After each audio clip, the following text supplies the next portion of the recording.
अस्सलाम वालेकुम everyone, I am Abdul Basit. और आज मैं आपको जो है एक बेसिक बिल्कुल एक्सट्रीम बिगिनर्स गाइड जो है दूंगा क्रिप्टो ट्रेडिंग के लिए। एक पूरा कंप्लीट कोर्स मैं आपको पढ़ाऊंगा। तो सबसे पहले स्टार्ट करेंगे बेसिक से, तो इंट्रोडक्शन होगा सबसे पहले। तो ये मैं स्टार्ट कर रहा हूँ with the collaboration of Sindh educational organisation.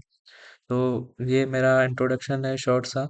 Abdul Basit मेरा नेम है और मैं तकरीबन 5 इयर्स जो है वो क्रिप्टो और फॉरेक्स ट्रेडिंग कर रहा हूँ और साथ में स्टॉक्स की भी ट्रेडिंग कर रहा हूँ। तो मैंने जो जो स्ट्रेटजी सीखी हैं वो मैं अप्लाई करके ट्रेड्स लेता हूँ। लेकिन फ़िलहाल ये जो कोर्स है ये बिल्कुल बिगनर्स के लिए है, मतलब बिल्कुल जिनको ज़ीरो नॉलेज है। तो ये उनके लिए कोर्स है, बिल्कुल जिनको कुछ भी नहीं पता ट्रेडिंग क्या है और क्रिप्टो क्या है, फॉरेक्स क्या है, तो ये उनके लिए है। तो सबसे पहले चलें स्टार्ट करते हैं। ये आप जो है मेरा इंट्रोडक्शन पढ़ लीजिएगा। तो सबसे पहले हम स्टार्ट करेंगे कि व्हाट इज़ क्रिप्टो करेंसी, कि क्रिप्टो करेंसी है क्या। तो crypto currency is a type of money that exist only on computers. ये वो जो है मनी है, मतलब वो पैसे हैं जो सिर्फ कंप्यूटर्स में होते हैं, मतलब एक डिजिटल करेंसी जिसको कहते हैं। Crypto currency is just a digital currency. कोई हार्ड फॉर्म में हमारे पास पेपर की फॉर्म में करेंसी नहीं है, ये डिजिटल करेंसी है। नॉट एज कॉइन्स और पेपर लाइक डॉलर्स और रुपीज की तरह नहीं है। It is protected by special course to keep it safe. ये स्पेशल कोर्स से प्रोटेक्टेड होती है। वो किस तरह कि वो जो मैथमेटिकल कोर्स और प्रोग्रामिंग होती है उससे ये प्रोटेक्टेड होते हैं और कोई भी जो है चेंजिंग नहीं कर सकता इसके अंदर। Unlike the money we use every day, crypto currency is not controlled by any government और बैंक। जो क्रिप्टो करेंसी है वो बैंक और गवर्नमेंट के कंट्रोल में नहीं होती। ठीक है, तो मतलब कि बैंक इसको कंट्रोल नहीं कर सकती कि आपके पास कितने जो है वो कॉइन्स हैं। तो वो बैंक नहीं कंट्रोल कर सकती और ना ही गवर्नमेंट उसको ले सकती है बगैर आपकी परमिशन के। जिस तरह बैंक में हमारे पास फंड्स पड़े होते हैं, तो वो बैंक वाले आपको विड्रॉल लिमिट लगा देते हैं कि इतनी विड्रॉल लिमिट आप जो है डेली की है 20,000 या 25,000, इससे ज़्यादा विड्रॉ नहीं कर सकते एटीएम से। तो इसमें आपको कोई भी लिमिट नहीं है, कोई भी कंट्रोल नहीं कर सकता, कोई भी आपको नहीं रोक सकता कि आपने कहाँ पे स्पेंड किए। तो ये जो है बेसिक रिकॉर्ड वो है क्रिप्टो करेंसी। और उसके अंदर क्या है कि instead it works on a system called blockchain. और ये वर्क किस पे करता है? ब्लॉकचेन पे। ब्लॉकचेन क्या है? Which is like a big digital notebook that records all the transaction. एक नोटबुक की तरह है जिसके अंदर सारी की सारी ट्रांजेक्शन्स जो है वो रिकॉर्ड होती हैं। वो रिकॉर्ड किस तरह होती है कि जब आपने एक ट्रांजैक्शन की किसी को जो है ट्रांसफर किए, तो वो एक ब्लॉकचेन के अंदर सेव हो जाएगी और उसको कोई भी चेंज नहीं कर सकता। Some examples are bitcoin and ethereum. People use them to buy things. ठीक है। और टू ट्रेड और टू इन्वेस्ट इन फ्यूचर। उसके बाद है की फीचर्स ऑफ क्रिप्टो करेंसी। कि फीचर्स क्या है, एडवांटेजेस क्या है क्रिप्टो करेंसी के। सबसे पहला एडवांटेज तो ये है कि डिसेंट्रलाइज्ड है ये, मतलब कोई भी कंट्रोल नहीं कर सकता इसको। सेंट्रल अथॉरिटी इसको कंट्रोल करती ही नहीं है, ना गवर्नमेंट, ना कोई इंस्टीट्यूशन, ना कोई भी इसको कंट्रोल नहीं करता। और इसके बाद सबसे दूसरा जो है वो सिक्योरिटी। सिक्योरिटी इस तरह है कि ट्रांजैक्शन जो है आप करते हैं क्रिप्टोग्राफी से, वो इस तरह सिक्योर्ड होती हैं कि कोई भी उनको जो है जिस तरह बैंक्स हैक हो जाती हैं, तो ये इनके अंदर हैक होना बहुत ही मुश्किल है। और ट्रांसपेरेंसी ट्रांसपेरेंसी इस तरह है कि जो ट्रांजैक्शंस होती हैं लेजर के अंदर। लेजर क्या है? ब्लॉकचेन। ब्लॉकचेन के अंदर जो ट्रांजैक्शंस होती हैं वो कोई भी देख सकता है पब्लिकली कि इस वॉलेट एड्रेस से दूसरे वॉलेट एड्रेस में ट्रांजैक्शन हुई, लेकिन ये नहीं पता होता कि ये किसने की। एनोनिमिटी, जैसा कि मैंने बताया कि without revealing their identity, transactions जो होती हैं वो आइडेंटिटी रिवील नहीं करती। मतलब मैंने किसी को ब्लॉकचेन के थ्रू ट्रांजैक्शन की, वो ट्रांजैक्शन शो हुई कि इतने जो है बिटकॉइन यहाँ से वहाँ मूव हुए, लेकिन ये किसके हैं, किसने किसको भेजे, ये रिवील नहीं होता। ठीक है। मतलब आइडेंटिटी आपकी रिवील नहीं होती। जिस तरह अगर बैंक अकाउंट से मैं किसी के अकाउंट में भेजूंगा तो आइडेंटिटी मेरी रिवील होगी। मैंने किसी बंदे को जो है एक्स बंदे को ट्रांसफर किए पैसे, दोनों की आइडेंटिटी बैंक को पता है। लेकिन यहाँ पे किसी को नहीं पता कि मेरा एड्रेस, वॉलेट एड्रेस कौन सा है। तो ये एनोनिमिटी भी फैक्टर आ गया। उसके बाद ग्लोबल एक्सेसिबिलिटी, मतलब ये पूरी वर्ल्ड में एक्सेसिबल है कहीं भी अगर आपके पास इंटरनेट है। उसके बाद लो ट्रांजैक्शन फीस, ट्रांजैक्शन फीस बिल्कुल लो है, लेस है। और मतलब बैंक ट्रांसफर से बहुत लेस है। और फास्ट ट्रांजैक्शंस होते हैं क्विकली। जिस तरह किसी और कंट्री में आप ट्रांजैक्शन करते हैं या पैसे मंगवाते हैं तो वो कन्वर्ट होते हैं, पहले बैंक के पास आते हैं, दो तीन दिन लगते हैं प्रोसेस होने में, उसके बाद आपको मिलते हैं। यहाँ पे विद इन सेकेंड्स आपको पैसे पहुंच जाएंगे, आपने बस सिर्फ विड्रा करने हैं।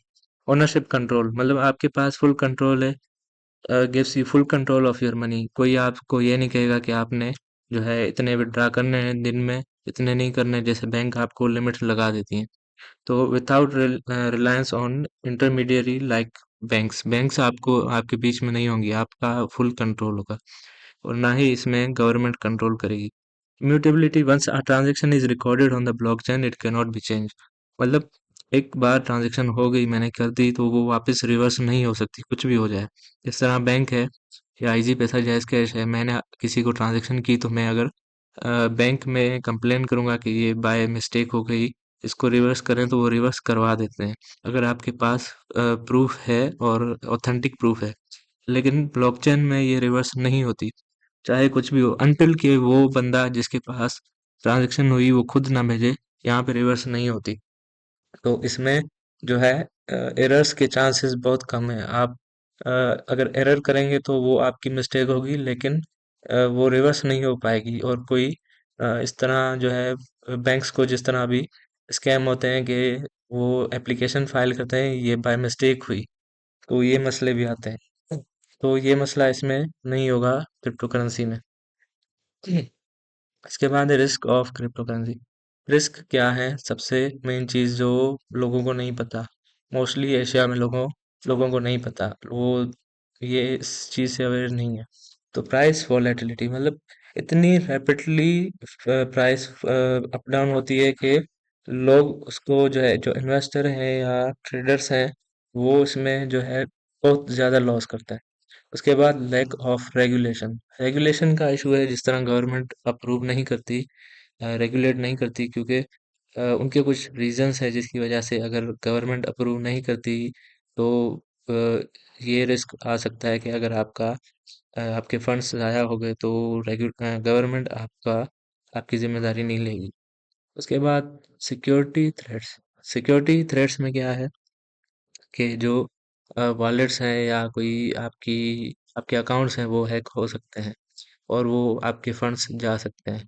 ये इशू है। मोस्टली हैकर्स जो है वो आपके अकाउंट पे थ्रेट करते हैं और वो आपका जितना भी करेंसी और जितना भी डॉलर्स जितने भी होते हैं वो हैक कर लेते हैं।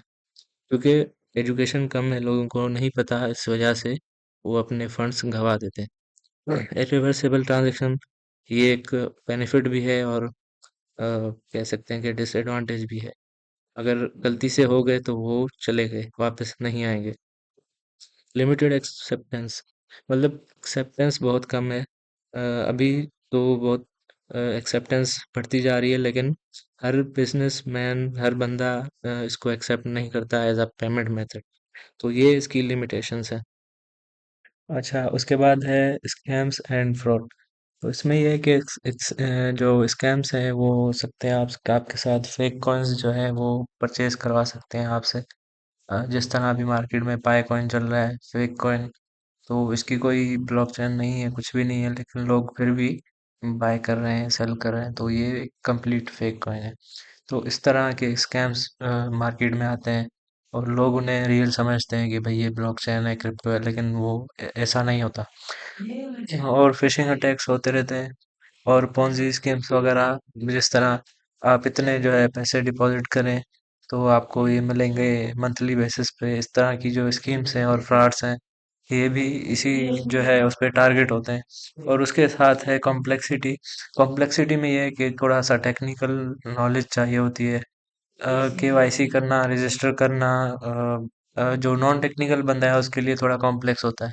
इस वजह से जो है ये रिस्क है कि वो शायद किसी गलत लिंक पे क्लिक करके। उसके बाद लॉस ऑफ एक्सेस से आपके जो प्राइवेट कीज या वॉलेट के जो कीज हैं या पासवर्ड है वो आप अगर आपके चले गए तो आपने जो है कंप्लीट पैसे गवा दिए।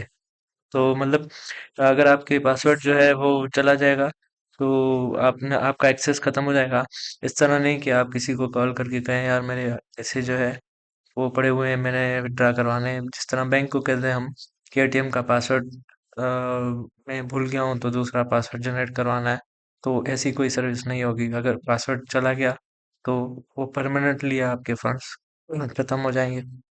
इन्वायरमेंटल इम्पैक्ट का ये जो फैक्टर है कि माइनिंग जो है क्रिप्टो करेंसी की जैसे बिटकॉइन है वो large amount of electricity consume करती है। तो वो इलेक्ट्रिसिटी पे माइनिंग होती है। तो माइनिंग एक अलग टॉपिक है, वो मैं आपको समझाऊंगा। तो वो उससे उससे जो है इलेक्ट्रिसिटी ज़्यादा कंज्यूम होती है। उसकी वजह से इन्वायरमेंट पे ज़्यादा जो है इम्पैक्ट पड़ता है। तो आज के लिए इतना। नेक्स्ट लेक्चर में हम मज़ीद डिस्कस करेंगे टॉपिक्स। अल्लाह हाफ़िज़।